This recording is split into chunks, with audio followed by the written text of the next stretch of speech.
Kawal tiger reserve forest లో అసలు పెద్ద పులులు ఉన్నాయా? అవి ఉంటే ఎక్కడ దాక్కున్నాయి? సంవత్సరానికి ఒకటి చొప్పున వచ్చిన పెద్ద పులులు ఏమయ్యాయి? అటవీ శాఖ అధికారులు అన్ని వసతులు కల్పించినా ఆ పులులు ఎలా మాయమవుతున్నాయి? ఇటీవల పట్టుబడిన పులి చర్మం ఘటనతో అటవీ శాఖ అధికారుల నిర్లక్ష్యం బయటపడింది.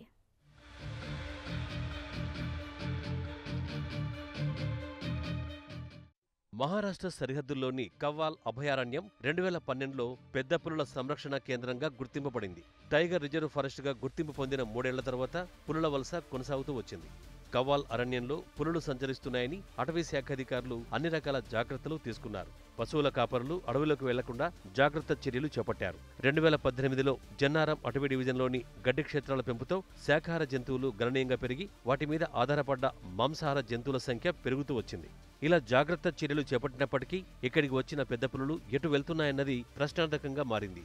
ఈ టైగర్ రిజర్వ్ ఫారెస్ట్ మొత్తానికి హద్దులే తప్ప బాధ్యతగా రక్షించడంలో అటవీ శాఖ అధికారులు విఫలమయ్యారని, పెద్ద పులుల్ని కాపాడలేకపోతున్నారని ఆరోపణలు, విమర్శలు వెల్లువెత్తుతున్నాయి.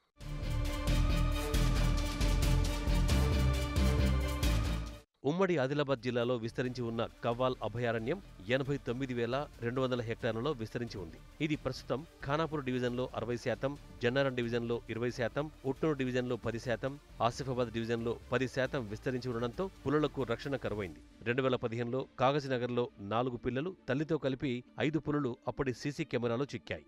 కడెం మండలం లక్ష్మీపూర్ గ్రామ సమీపంలో ఇంకో పులి అడవి జంతువును వేటాడుతూ సీసీ కెమెరాకు చిక్కింది. 2016లో చెన్నూరు సమీపంలో పంట చేర్లలో విద్యుత్ షాక్తో మగ పులి మృతి చెందింది. మొన్న అటవీ అధికారులు పట్టుకున్న పులి చర్మం 2017 సంవత్సరంలో మిస్ అయిన పెద్ద పులని అటవీ అధికారులు తేల్చి చెప్పారు. దీంతో కవ్వాల్ అడవిలో గుట్టు చప్పుడు కాకుండా పులుల వేట కొనసాగుతుందని తెలుస్తోంది. ఆదిలాబాద్ జిల్లా ఇంద్రవెల్లి మండలం గౌర్పూర్ గ్రామానికి చెందిన ఇంగే కిషన్, నిర్మల్ జిల్లా పెమ్మి మండల్ తాటిగూడ గ్రామానికి చెందిన ప్రకాష్, వరంగల్కు చెందిన సతీష్, సికింద్రాబాద్కు చెందిన రాజేంద్ర కుమార్, హైదరాబాద్కు చెందిన చింతల నరేష్ ముఠాగా ఏర్పడ్డారు. ఈ ముఠాకు సంబంధించిన ప్రధాన వ్యక్తి కిషన్తో వైల్డ్ లైఫ్ క్రైమ్ కంట్రోల్ అధికారి ఫోన్లో సంభాషించి నాకు పులి చర్మం కావాలి, డబ్బులు ఎంతైనా పర్వాలేదంటూ నమ్మబలికాడు. ఇచ్చోడ గ్రామ సమీపంలో అటవీ శాఖ అధికారులకు సమాచారం ఇవ్వడంతో ముఠా నిందితుల్ని పట్టుకున్నారు అటవీ శాఖ అధికారులు. ఈ పులి చర్మం సంవత్సరం క్రింద ఖానాపూర్ అటవీ డివిజన్ పెంబి సమీపంలో విద్యుత్ షాక్తో మృతి చెందిందని అనుమానాలు వ్యక్తం చేస్తున్నారు అధికారులు.